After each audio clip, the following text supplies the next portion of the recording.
三戰皆北喎。咁如果仲有人又去立呢一個行政會議，咁曾蔭權即係同我哋開玩笑咯。我又睇下曾蔭權會唔會真係從善如流，揾一次係自由黨冇人喺度嘅，係咪？I think, well, actually, we are the political representation of underdogs and public housing tenants, and also the labourers in Hong Kong. So we have been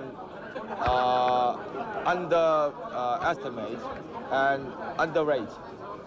We are so regret that we don't have enough resources to put up a fight in order to win 5 seats in all constituencies, in order to reflect the political representations of the underdogs and workers.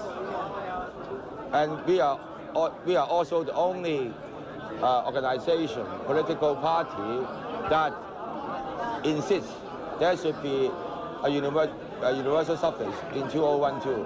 And we also demand the Chinese Communist Party to step down and release all the political prisoners.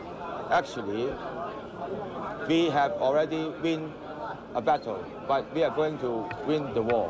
對社民連今日嘅成績點睇啊？我覺得因為我哋財力物力嘅限制啦，咁我哋唔能夠達到5區都代表到香港嘅基層同埋勞工，我哋感覺到遺憾，我哋都想向佢哋道歉。我哋會繼續做得更加好啲。我哋希望佢哋明白，我哋嘅人力物力財力嘅資源係好有限。我哋都受到咧共產黨同埋富貴黨同埋保皇黨嘅攻擊，咁亦都受到咧呢個泛民嘅主流派嘅一個邊緣化。咁我為咗我哋所有社民連嘅同志嘅辛勤勞動係表致敬，亦都為咗呢一個我哋不能夠衝破呢個人力物力嘅限制，係喺5區都有代表呢一個勞工同埋基層咧係表示協議。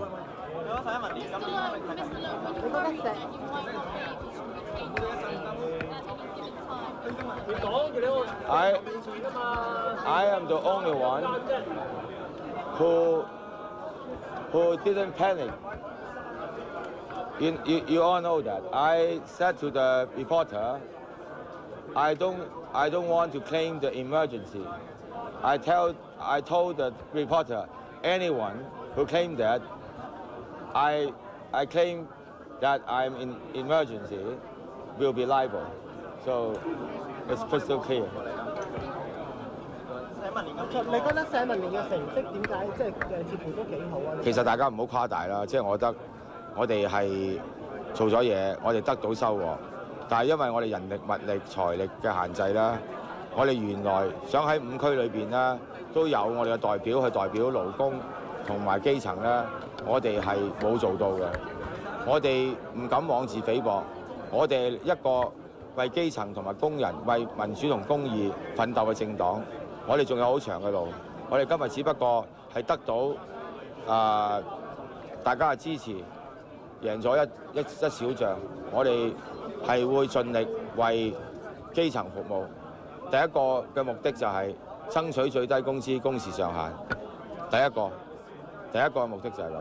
第二個就係希望香港有個法例咧，就可以有全民投票公決嘅權利，去決定2012咧係咪雙普選。我嘅心情好平靜，多謝大家。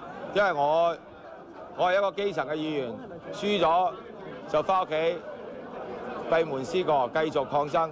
贏咗，多謝大家俾個平台我，努力加餐，為民主公義、為勞工基層繼續打拼。多謝大家。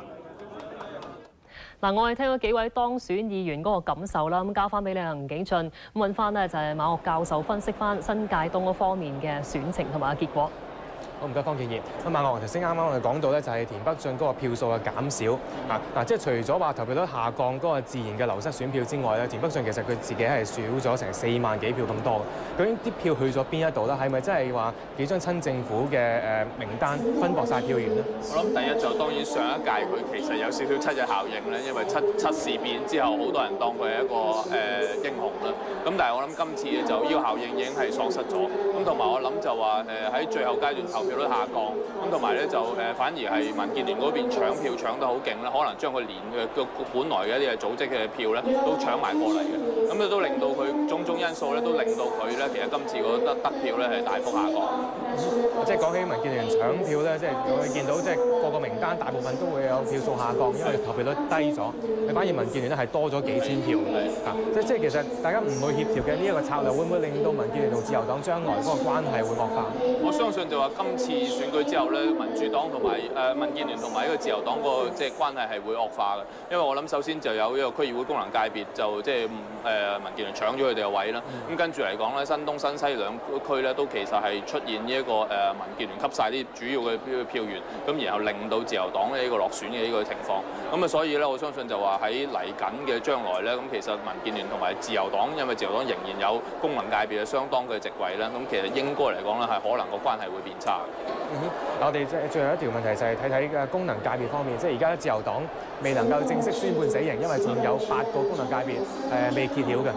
即係如果佢連呢8個都保唔住嘅話咧，即係可以想象到自由黨之後嗰啲咩結果。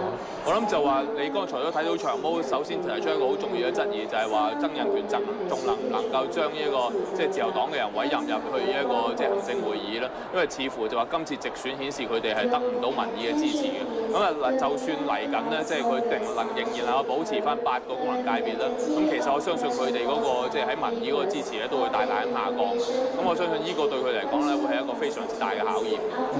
即係喺立法會裏邊咧，一向親建制嘅陣營啦，包括有民建聯啦、自由黨，咁即係政府好多嘅法案議案咧，都係需要呢一啲支持。即係將來我見到自由黨可能嗰個勢力會慢慢咁減弱啦。政府係咪需要有另一種諗法，睇下點樣可以去得到立法會支持？我相信係嘅，但係我相信今次選舉之後應該就民主派同埋建制派嗰個議席嘅比例唔會有太大嘅變化，咁可能仍然都仲係35、25、34、26咁上下。咁變咗就話對即係對政府嚟講咧，最大嘅頭痛咧，反而就係話，似乎民建聯已經壟斷咗直選裏邊絕大部分嘅票源啦。咁呢個對佢哋嚟講咧，就反而點樣可以爭取到其他細啲嘅政黨嘅支持咧，會係一個考驗。而家即係初步睇新界東呢個形勢，其他未公布結果啦，其他選區睇唔睇到嚟緊？譬如2012嗰個選舉辦法，會唔會有啲咩特別大嘅改動？我諗就話直選就未必一定會有好大嘅改動嘅，好難講。咁但係咧，我相信就話今次就會顯示咧，就話當民建聯同埋工聯會加強動員，民主派又加強動員咧，中間咧就存在嗰個即係所謂中間路線生存嗰個空間非常之狹窄嘅。咁今次到最後咧，應該嚟講咧就話即係其實所有嘅獨立候選人啊，或者中間溫和路線嘅候選人咧，最後其實都係會喺兩邊夾擊之下咧係輸晒。咁就呢個我諗會係嚟緊即係一段時間之內嗰個即係選舉嘅一個重要嘅現象咯。其實好唔該晒馬教授。好，將時間交翻俾新聞部先。